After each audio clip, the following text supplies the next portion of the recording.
YouTube, what's up? It's Off the Schneid, another episode coming at you. We got a UFC breakdown of the 3 cards from last week. I figured I'd put it all into one show. I didn't want to break it up and have 3 different shows for you. It shouldn't be super long, so we'll break down the fights and then predict a couple opponents for the winners. Should be fun. If you're here for the first time, do me a big favor and hit me with a 3-piece in the soda. Get that like, subscribe, and turn on notifications for me. We're looking to hit our first milestone for the channel, 100 subscribers, hoping to get there shortly, and then to the moon. So let's get it going. With that, let's jump into the predictions, the picks, and break down UFC 249, 171, and 172. All right, we'll kick it off with UFC 249, Gaethje versus Ferguson. What a fun card this was. So let's get right into it, break down a couple of these fights and see who should fight who. Ryan Spann, Sam Alvey. Not a bad fight. It's super exciting third round, that's for sure. I'm kind of hoping the UFC gives Sam Alvey at least one more shot, maybe a 2-fight deal, something like that. He was pretty exciting in this fight, and it was, I think his stock might have risen a little bit. I mean, he's definitely on the fringe and potentially could be cut, but I think he might have earned another shot here. It was a good fight. Ryan Spann gets the win. I don't think too many people are surprised, even though he ate some pretty big shots, and it got a little nerve-wracking for him there in the third, like I said. But as for who Spann should look to have next for an opponent, I'm thinking a guy like Khalil Roundtree, maybe Paul Craig, or Dolce Lugiambula. One of those 3 guys I think makes a lot of sense. They're all kind of in similar places in their career. Maybe Paul Craig might be the best option there. We'll see, but I think that any of those guys will work for Spann, as well as the opponents I mentioned. They all make sense.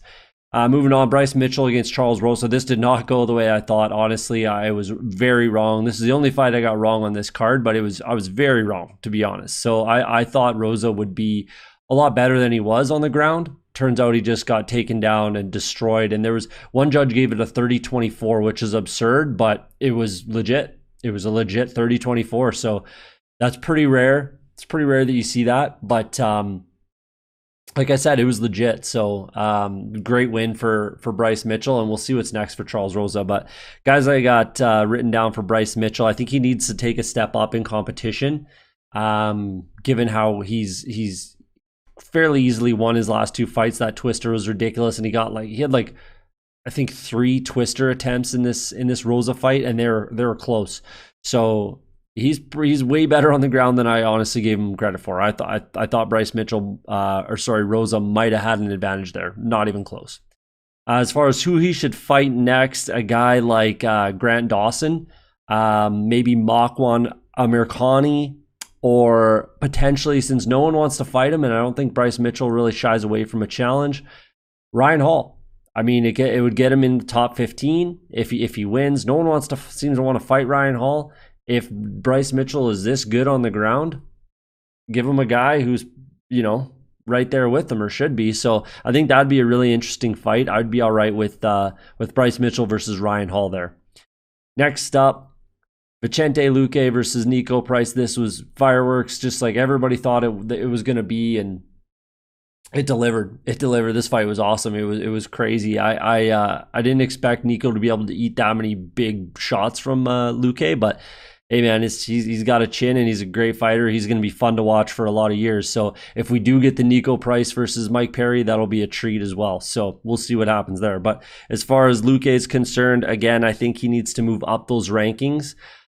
So I'm looking at a guy like Damian Maia, potentially, Michael Chiesa.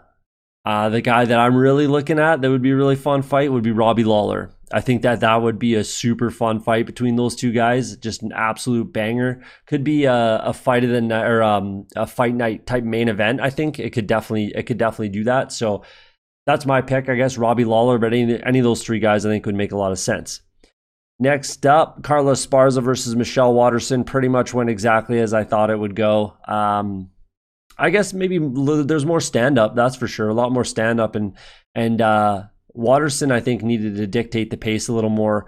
Esparza does that with a lot of people that would maybe surprise you. She kind of dictates the pace on the feet, which is surprising because she's not very good on the feet, to be honest. She's a very good wrestler. She tried a couple takedowns, but either way, I scored it that she won that fight, and I think she did. So let's move on. For Carla Esparza, there's already she already got called out by Jagged Eya, so that makes tons of sense. Other girls that I think would make a lot of sense for her, some girls that are back in the rankings that are trying to move up, would be Marina Rodriguez and Amanda Ribas. I think those two girls would make a lot of sense to move up the rankings. If you want to do Esparza and Gadea too, yeah, that makes sense as well. So we'll put those three girls on the list. Next up, Alexei Olynyk versus Fabrizio Verdum. Again, this went pretty much how I thought it would go. I picked Olynyk to win a decision. I won a bit of money on that if you want to check the bet slips. But yeah, it went kind of the way I thought it would go. So for who's next for Olynyk, again, he's going to want to probably move up in those rankings. Couple names I got written down that he hasn't fought yet, which is pretty hard to find, to be honest with you, guys that he hasn't fought.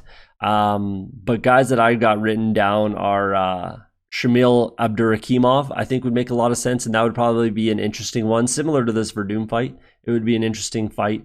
And then Jairzinho Rozenstruik, he's going to need an opponent soon. Olynyk, yeah, they fought around the same time. They're right there in the rankings. I think it would make a lot of sense. I think Rozenstruik needs a step back in competition, and I think this, it's hard to say if it's a step up, but again, I mean, Olynyk's been exposed by strikers, so we'll see if that can happen again with Rozenstruik. So I think those are two decent matchups for him moving forward. Next up, we've got the Anthony Pettis and Cowboy Cerrone rematch. It was a great fight, super fun to watch like we knew it would be. People seem to be a little bit split on the decision. I believe I had it scored for Cerrone, to be honest with you, but it could have went either way, and I'm really not upset with it going the way it did. So I think that ends the trilogy. No, that's just the rematch. So 2 losses for Cerrone in this, and that's pretty much all she wrote for that one.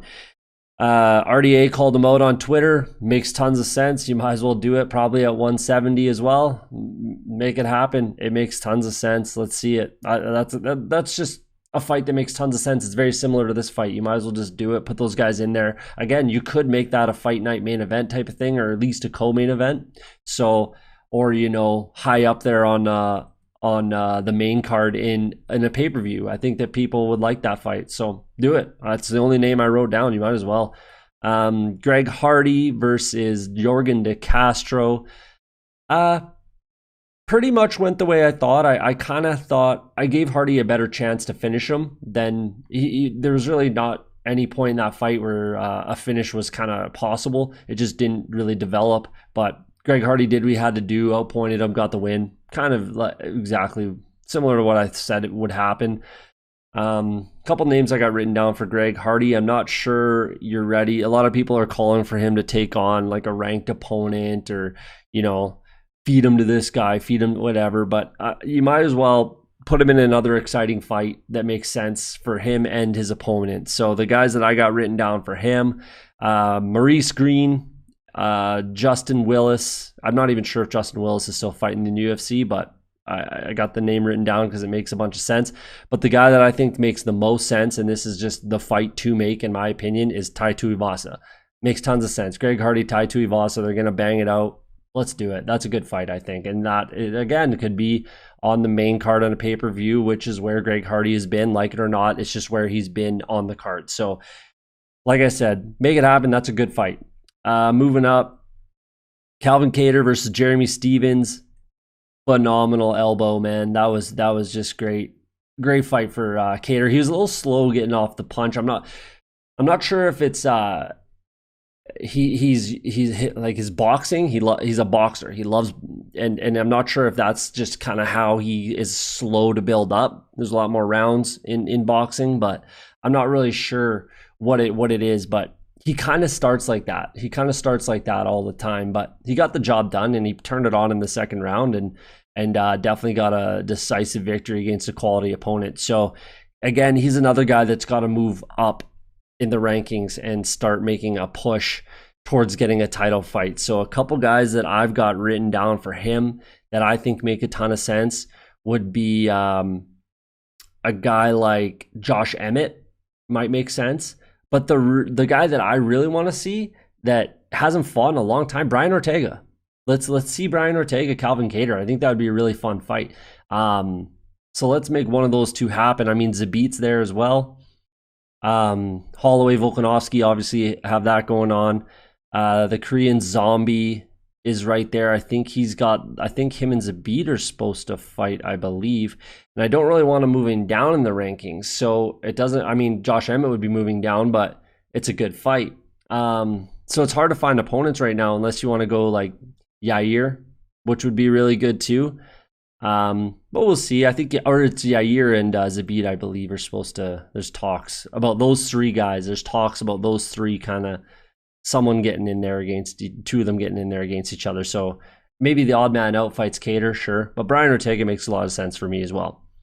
Francis Ngannou, Jairzinho Rozenstruik, that was quick, a little sloppy, but very quick and very decisive. That's a knockout win for Ngannou. I wrote down title fight. That's it. He can't do much more. Like, considering what he's done to Blades twice, when you finish a guy like Curtis Blades twice, who's number 3, and you're sitting there at number 2, why, who are you going to fight? Like, it's I guess since I wrote this down, since I did this work, John Jones has gone up, his name has come up, and that makes absolutely tons of sense too. Let's do that. If it's not a title fight, it's got to be John Jones. So those are the only two opponents.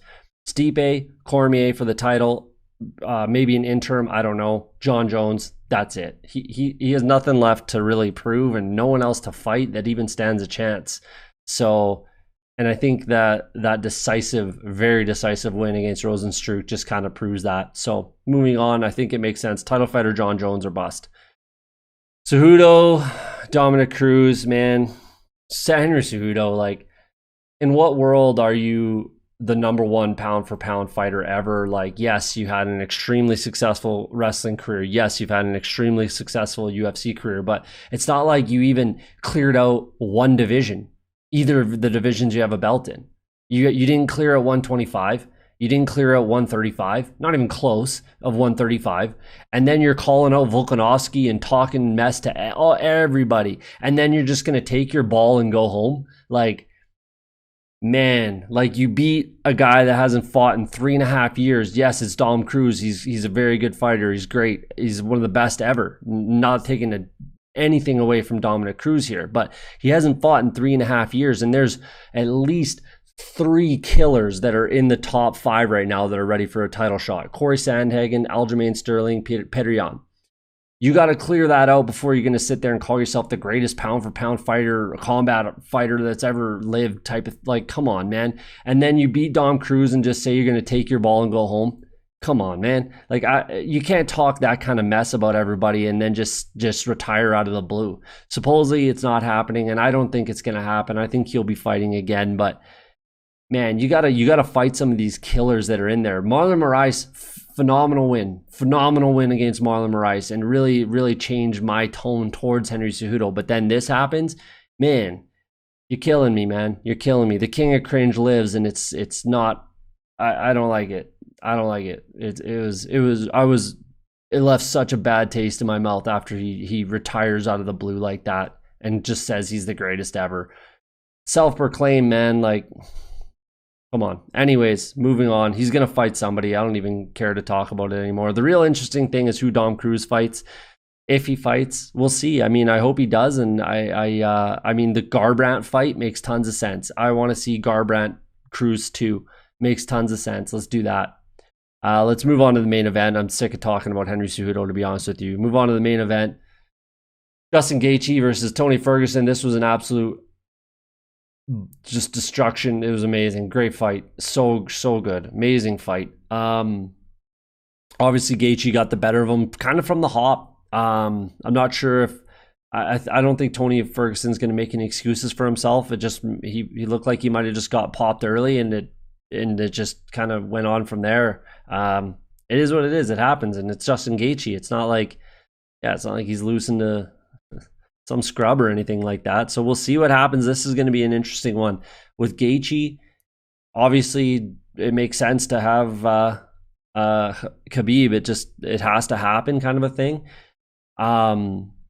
We're not really sure with what's going on with Khabib right now. It sounds like he's obviously having some issues. Sounds like this pandemic has really hit him pretty hard. If you look at some of the, besides his father, it looks like it's hit him pretty hard. So hopefully everything's going well for Khabib and his family, and everything's getting taken care of, and he's getting the help he needs, his father I'm talking about, and everything works out for him. So hopefully everything is okay, and we can see Khabib at some point, and everyone's healthy, especially obviously his father in this time. So beyond that, we'll see if they do an interim type of thing with, I mean, that's the thing, is who does Gaethje fight for an interim to defend the interim type of thing?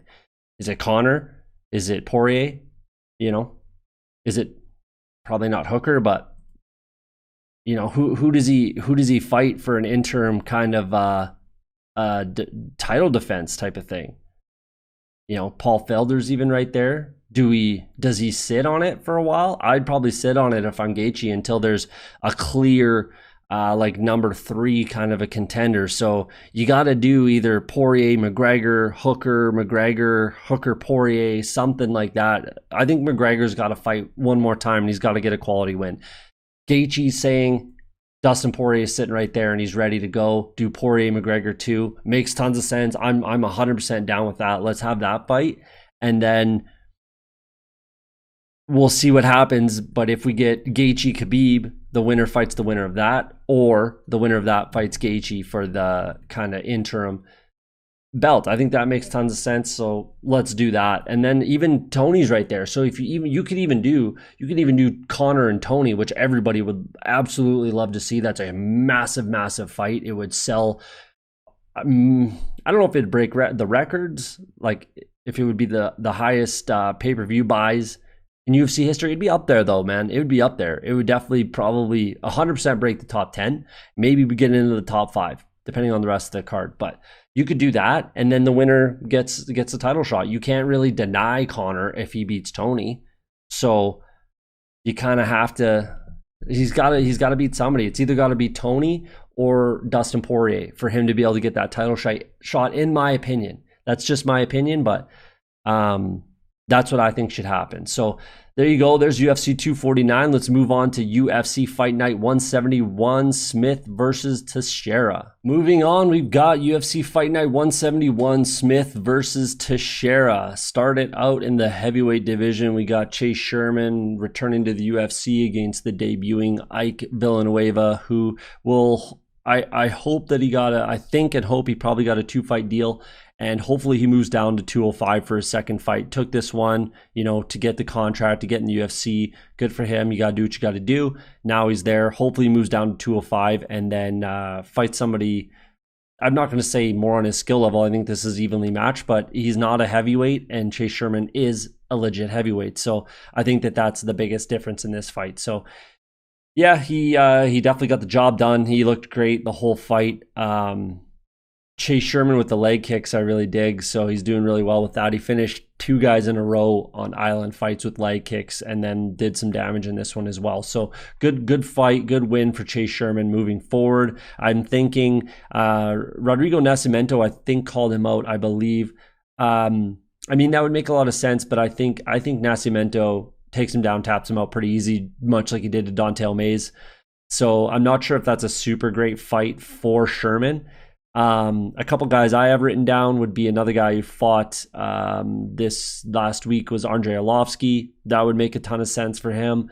And then Tanner Boser, Canadian kid out of northern Alberta. You gotta love it. I'm from Alberta as well over here.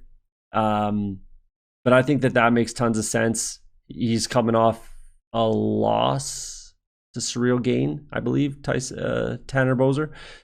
So that makes tons of sense. Let's see that fight. They both like to leg kick, so let's go. I think that makes sense. We got Brian Kelleher, Hunter Azure. This fight didn't really... this fight did go exactly how I thought in the first round. In the first round, exactly how I thought it would go. And then Hunter Azure, man, he just got complacent with his hands a little bit. He was keeping them a little low, and you don't do that with a guy like Boom Kelleher.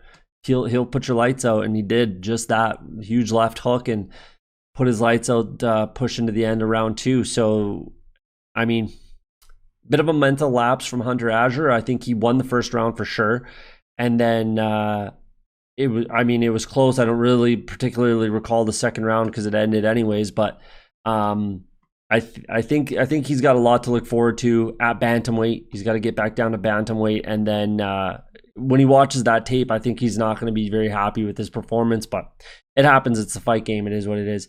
So for Brian Kelleher, I think he's got to fight somebody who's kind of right at the edge of the rankings as well, much like kind of he might be. 2-fight win streak for him. So a guy that fought last week would be Ray Borg. Makes a bunch of sense.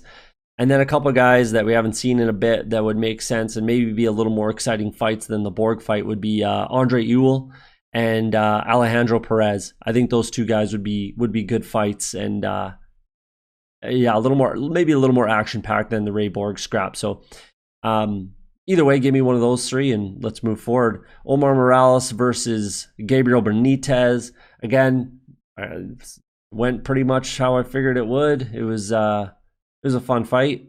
Not extremely action packed, but definitely a good scrap, and I enjoyed it quite a bit. I had Morass winning it pretty cleanly, and he did. Unanimous decision, no questions there. He's again similar. He's on a 2-fight win streak since the Contender Series, I believe. So he's got to, again, he's right there. So you gotta push him to the edge of the rankings, much like I just said about Kelleher. So a couple guys that I've got written down for him: Matt Frivola, I think would make for a fun fight, and then a guy who fought on this card as well, Alexandra Hernandez. I think he needs to take a step back. I think he got pushed up a little quickly, and I think this would be a fight that would make a lot of sense for both guys. Last name I've got written down is Damir Ismagulov, who I think is going to be a very, very, very, very good fighter and a very tough fight for a lot of people. So I'm not sure if Morass would want to take this one, but that would be a good fight. That would be an action-packed scrap. So let's see one of those three in the next fight for Omar Morass. CR Eubanks versus Sarah Morass. I kind of thought we might see a finish for Eubanks, but either way, she won extremely comfortably, got the job done. Pretty much exactly how it was going to go the whole time. So good fight for her. This might be the last time we see Sarah Morass in the UFC, but we'll see. So names coming up, much like the two guys I just mentioned, someone on the edge of the rankings or just inside the top 15 at the women's flyweight division. Betch Kohea makes a lot of sense, and then Lena Landsberg makes a lot of sense as well. So give me one of those two girls for CR Eubanks. Winner gets in the rankings. I think Eubanks might be 15 or something like that now. Let me just give it a quick look, but I think she might have just put herself into the 125 rankings. She didn't. Okay, cool. So let's get the winner in the... None of these girls are. I thought Lena Landsberg was. She must have fallen out. Either way, the winner probably gets 15th spot, something like that, but let's move her up in competition either way. Next up, Thiago Moises versus Michael Johnson. This is another one, went exactly how I thought Johnson needed to fight this fight. I had him win in the first round. He was doing exactly what he needed to do.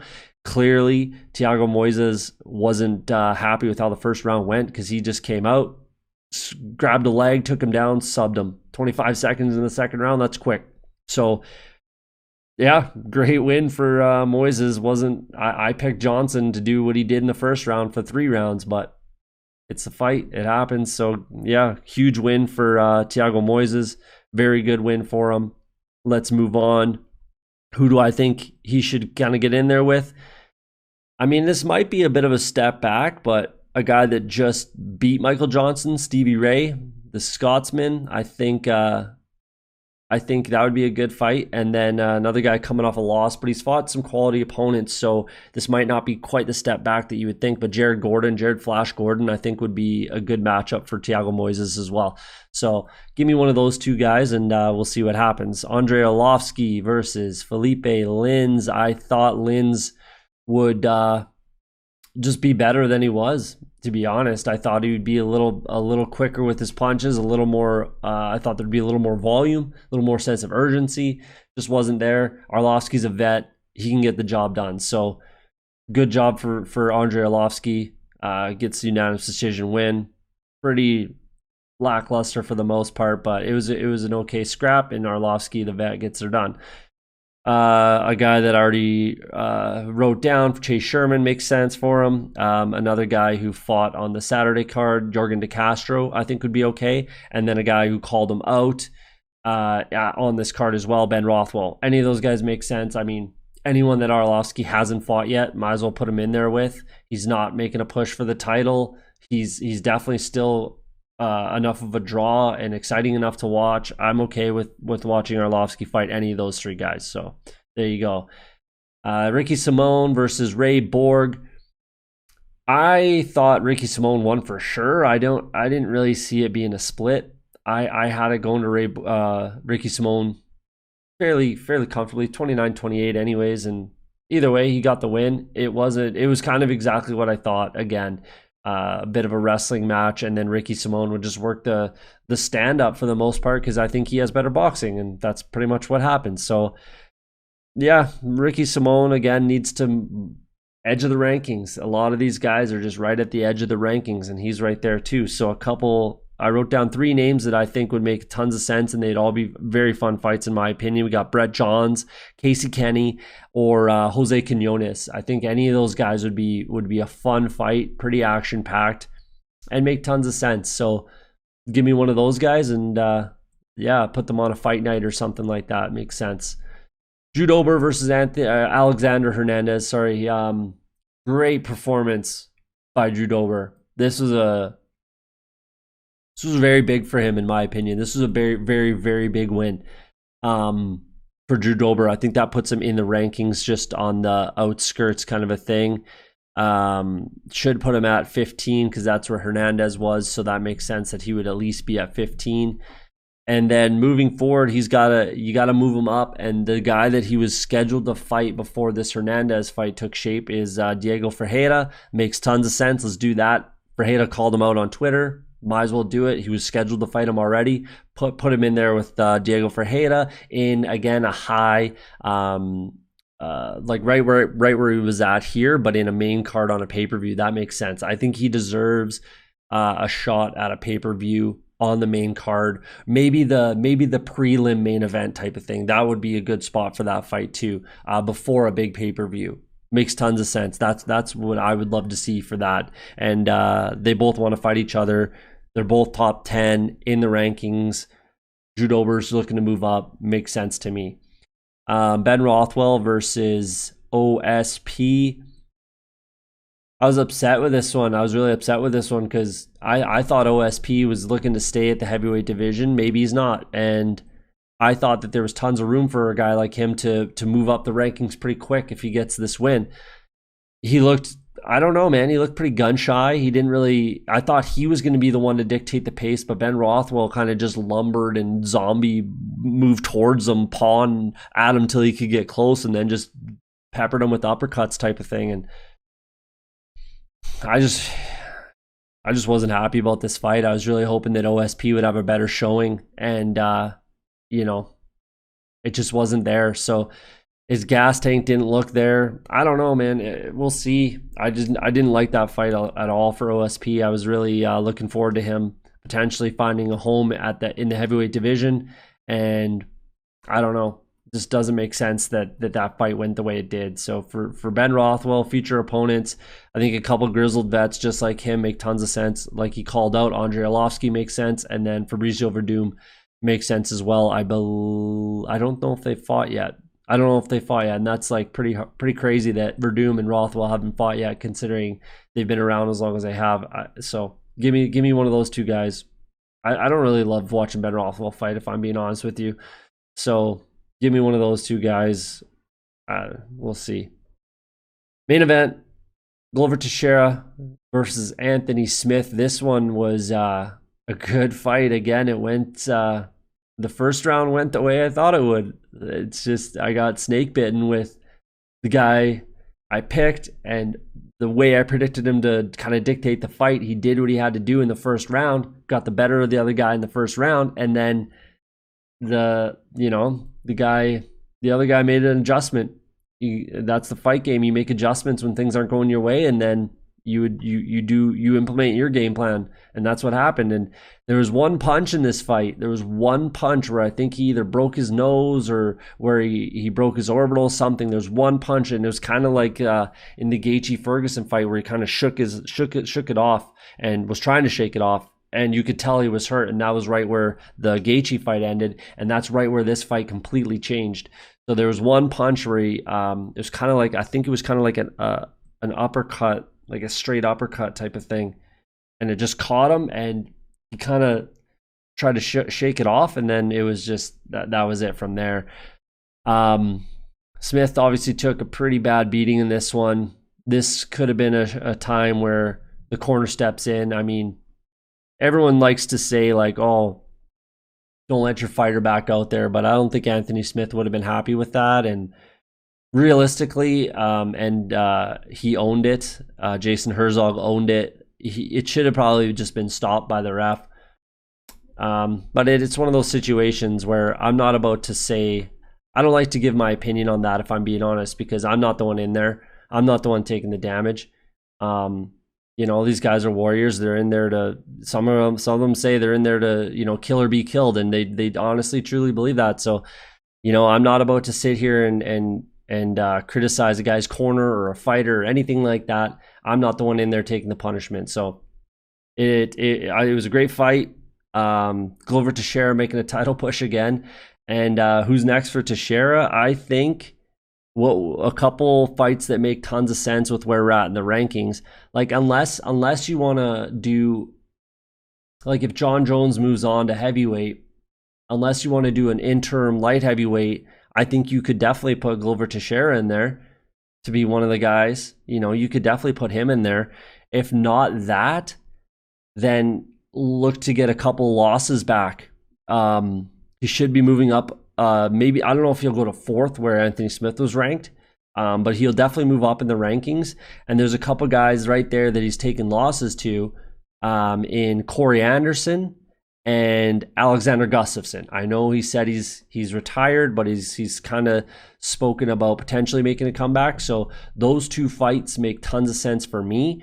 Or if you want to do like Reyes or Blachowicz or something like that, I mean, those two guys probably deserve the interim fight before Glover, but you could put Glover in that conversation. Either way, if he gets a win against, say, Corey Anderson or Gustafsson, obviously, but I could see the Corey Anderson fight happening a lot more likely than the Gustafsson fight happening. So if he gets by a guy like Corey Anderson, then he's right there.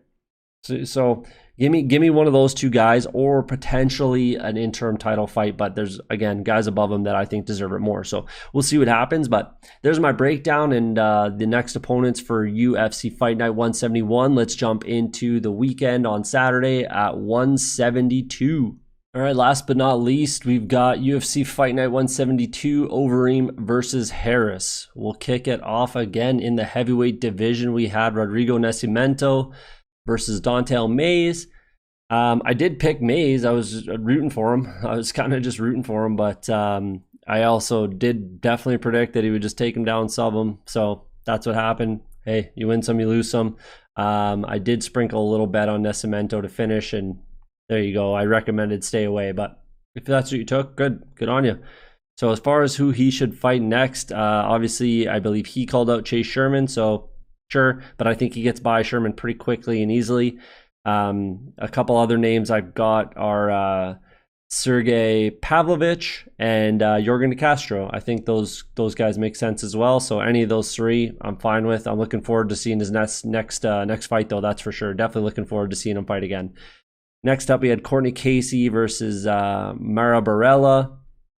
This was way quicker than I thought and didn't really go the way I thought. Courtney Casey looked great at this weight, so stay at flyweight. Absolutely. It looked like she had trouble making the weight, which was interesting because she's a straw weight. She's a 115. So I think this was a bit short notice for her, but man, she looked good. So stay at 125. And a couple names I've got for her in her next opponent, JJ Aldrich. I like that. And Ariane Lipsky. Give me one of those two girls. I think those would be good fights, and she should definitely stay at 125, I think. So good performance for her, good win. Straight armbar too. Straight armbar from guard. That's tough. That's rare. So great job for her. Nate Landwehr versus Darren Elkins. This was robbery for me, man. Two judges had it 30-27 for Nate Landwehr. Man, give me a break. Minimum, he won the first round for sure. And then don't let the blood fool you. Yeah, he was cut up and bleeding. I think minimum one of those cuts was caused by a headbutt in the first round, and I think a second one of the three. He had three pretty good cuts on his face. That's why there was blood everywhere. Looked like a massacre after the third fight of the night. But which is always funny to me, interesting to me. I'm wondering how some of the main card guys come out and they're like, man, where did those blood come from? But either way, it was a fun fight, but I thought Elkins got robbed. I had him winning the first and third. I did. Don't let the cuts and blood decide the whole fight. He outstruck him, had more control, had a takedown. He pushed the pace for at least the first and third rounds. I had the fight scored for Elkins, and for it to not even be a split, man. And how does two of the three judges have every round going to... Come on, man. I would have been okay with a split win for Landwehr, or even like 29-28, okay. One of the judges had it 29-28, like, I guess. But I actually, and I know I wasn't alone on this, I actually had it scored for Elkins. So this one really annoyed me and pretty much ruined all of my bets for the night because I had 100% Elkins exposure, which is stupid. So that's just on me. But I was really confident in Elkins, and again, I thought he won. Either way, I digress. Let's move forward. Nate Landwehr, who does he fight next? A couple names I got written down. I think they'd all be very fun fights. Julio Arce, I think that would be good. Chris Fishgold, look forward to that one. And then Chase Hooper. I mean, there's a lot of buzz around Chase Hooper, but he's only had one fight in the UFC. So let's get him another win. I'd love to see him fight Nate Landwehr. Let's go. So one of those three guys, and I'd really pull for Chase Hooper on that one. So next up, Giga Chikadze versus Erwin Rivera. Extremely late replacement, Erwin Rivera. Good on him, man. Like I said, building up to this fight, the best ability is availability. So good for you. You're now in the UFC. He's going to get a full camp and probably a proper weight. I believe this was at 145, pretty sure on that. And then he's probably a bantamweight. I'm not sure. I would like to see him cut down to bantamweight, considering his size. I'd like to see him at 135 under a full camp and get a proper opponent. So great win for Giga. His stand-up looked phenomenal, as it always does. So I want to see him in another exciting stand-up battle against a more quality opponent. No offense to Erwin Rivera. But give me Canadian out of Calgary, where I'm at, Hakeem Dawodu. I think that would be fun, super fun. Andre Fili. I mean, he's got tons of experience, but I don't even think he's ranked right now. And yeah, give me that fight in a stand-up battle. Or I had four names written down because I think there's a lot of exciting fights for Giga Chikadze coming up. So Dawodu, Andre Touchy-Feely, Sean Woodson, I think would be super fun. And then Violent Bob Ross, Luis Pena versus Giga Chikadze. Any of those four would be super fun to me. Really looking forward to seeing Chikadze again. So give me one of those four guys. Kevin Holland versus Anthony Hernandez. Sorry. I didn't expect to finish so quick, but I absolutely thought that Kevin Holland was going to get this win. I think he's a little bit underrated, but it depends on who he's fighting. So He's got it. I love that he finishes so quick. He had that killer instinct. He got the job done. This is exactly what Kevin Holland needed. So there's talk of him. He was talking about moving down to 170. I think that's absolutely the move to make. I think that's where he belonged. He weighed in at 183.5 in this fight, so he could definitely cut down to 170. He himself called out Mickey Gall at 170. Do it. Let's do that. A couple other names that I think would be fun for him. Marvin Vettori, just because he's been linked to him a little bit at 185. I think Vittori's way bigger than him there. Might not be the best fight for him, I don't think. But Lyman Good at 170 at welterweight as well. Give me some Lyman Good. I think Mickey Gall or Good would be a better matchup for him than Vettori. But either way, I'm looking forward to Kevin Holland again, seeing him fight. Miguel Baeza versus Matt Brown. Again, Matt Brown did what he had to do in the first. He did what he had to do in the first. Again, I thought he had him rocked, and then in the first round, he got clipped. I think much like Hunter Azure, he got a little complacent, was kind of, I don't know if he was quite showboating, but there was definitely something going on there, and Baeza caught him with a big overhand right, and he wasn't the same for the rest of the fight, obviously. I don't think he came all the way back in the corner, came out in the second, got stopped. Great win for Miguel Baeza, great win, and I was underestimating him a little bit, and I will not make that mistake again. Great win for Miguel Baeza. Moving forward, couple opponents for him. I got, again, Lyman Good written down. I think that that's a quality opponent for either Holland or Baeza at 170. Potentially, I'm not sure if this is a good matchup, but potentially Gunnar Nelson might be a good one at 170, and then Diego Lima. Give me any of those three guys. Maybe even Kevin Holland. Let's do that. Throw him in there too. So any of those four guys make a lot of sense for these two. I think they're both welterweights. So let's get those two guys. Maybe they fight each other. Moving on to Yadong Song versus Marlon Vera. Went pretty close to how I figured it would. Good win for Yadong Song. A lot of people thought Marlon Vera got robbed. I actually had it scored 29-28 for Yadong. So score it how you score it. That's who I had. This was a really weird night for judges. This whole card was just really, really, really weird for judges. I don't know if they're tuckered out from the 3 cards in a week. I don't know. But, man, this one was especially pretty bad in my opinion. I'm not going to say any of them were robberies. No one was robbed. But it was, except for Darren Elkins, man. I think he got a little bit robbed, at least, considering 30-27s for 2 judges. But again, I digress. Let's move forward. Yadong Song, great win against Marlon Vera. Again, both of them were at featherweight. I'm not sure what happens with the rankings. They're both bantamweight fighters, so I'm not sure if Marlon Vera falls out or what happens. Might as well just keep him at 14 and 15. You could move Yadong up 1 over John Dodson. I think that you could definitely put him at 13, and that's fine. Moving forward, Song got called out by Merab Dvalishvili. Hope I said that right. He got called out by Merab on Twitter, but I don't think that fight makes any sense for Song. I don't think that makes any sense at all. He would be fighting a guy outside the rankings. He's trying to surge up. It doesn't make a ton of sense for him to take that fight for me. It really doesn't. So I wrote him down only because he got called out by him, but I don't think that that's the fight to make whatsoever. So for me, give me a rematch with Cody Stamann.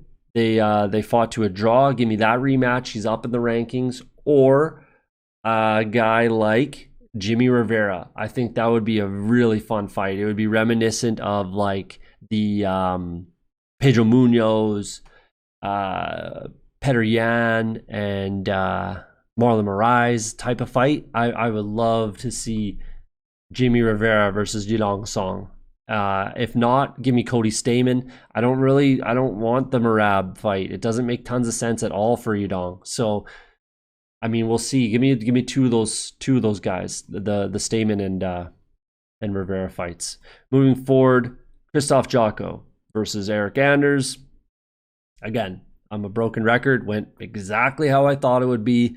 It would be a breather fight, not super exciting, little lumbering. Jotko picking him apart from the outside. Eric Anders trying to get in there and grab a hold of him type of thing. Pretty much exactly what I said. Not surprised Jotko was able to do what he did and kind of circle around, get the job done. it was a fight. It was a reasonable. I didn't really like it. It is what it is. It was on the card.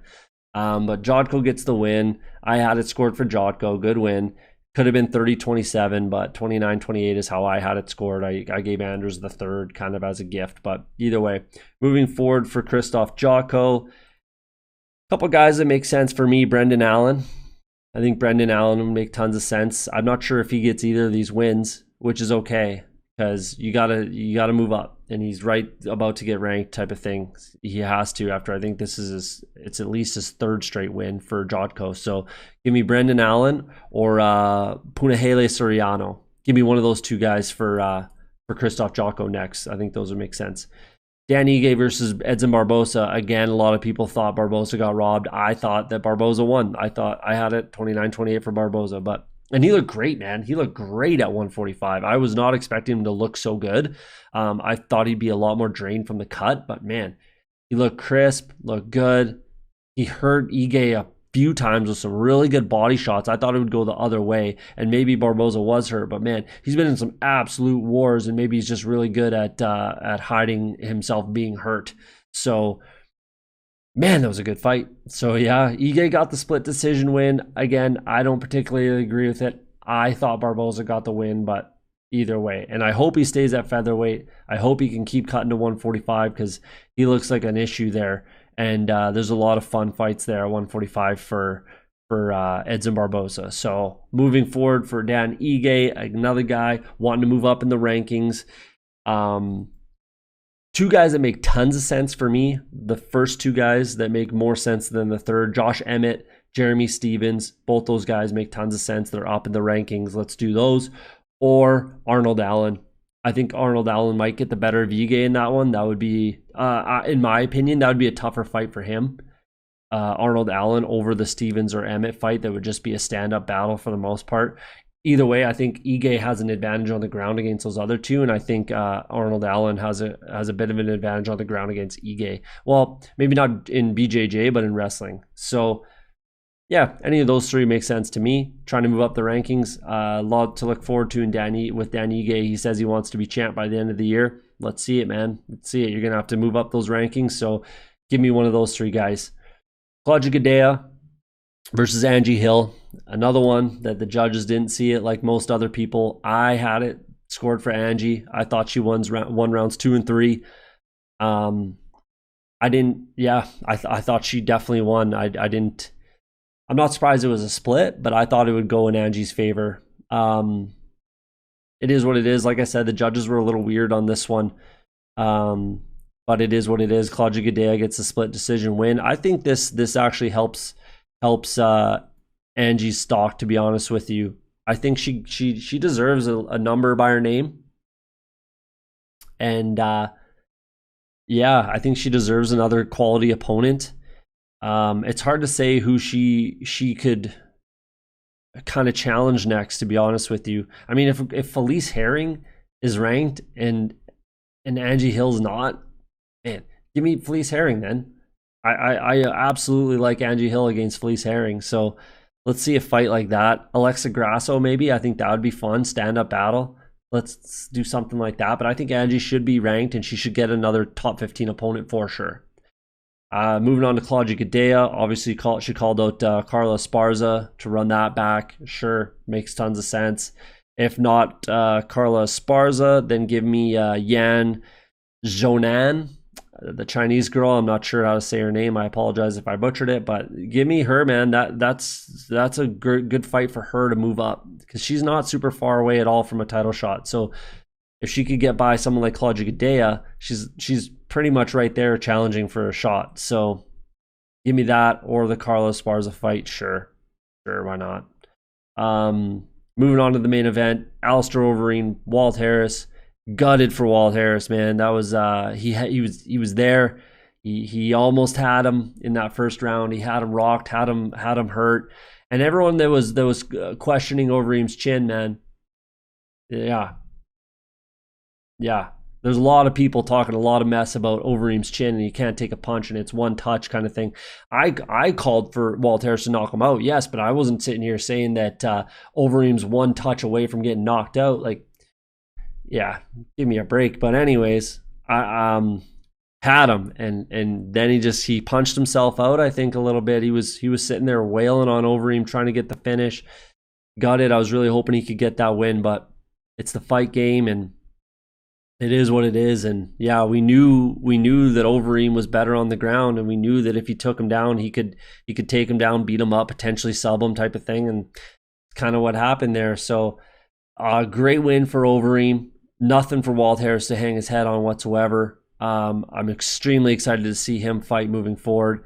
There's a lot of good names for him, and can't wait to see Walt Harris dust himself off, come back better, stronger, everything. I'm very excited to see Walt Harris again. Alistair Overeem, who's next for him?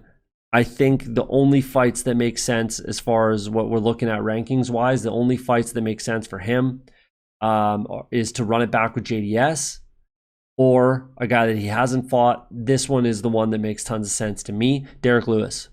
Give me Derek Lewis and Alistair Overeem. You could make that a fight night main event, much like this one. Makes tons of sense. They're right there in the rankings. Let's go. One of those two guys with Alistair Overeem, and looking forward to some more Walt Harris. So there you go. There's the breakdown and the next opponents for the 3 cards from the UFC Fight Nights and UFC 249. So thanks a lot. As always, guys, thank you so much for watching. Like I said in the opener, hit that like, subscribe, and turn on notifications. 3-piece and a soda for me. Let's get this channel rolling. We're getting some serious momentum. Thanks to everybody out there. Thank you so much for all the subscribes and likes, comments, everything. You really helped me out. Let's keep it going. Let's put the pedal down here. So that was your breakdown for UFC 249, 171, 172. Hope everybody made some money out there. And as always, if you're afraid to be wrong, you will never be right.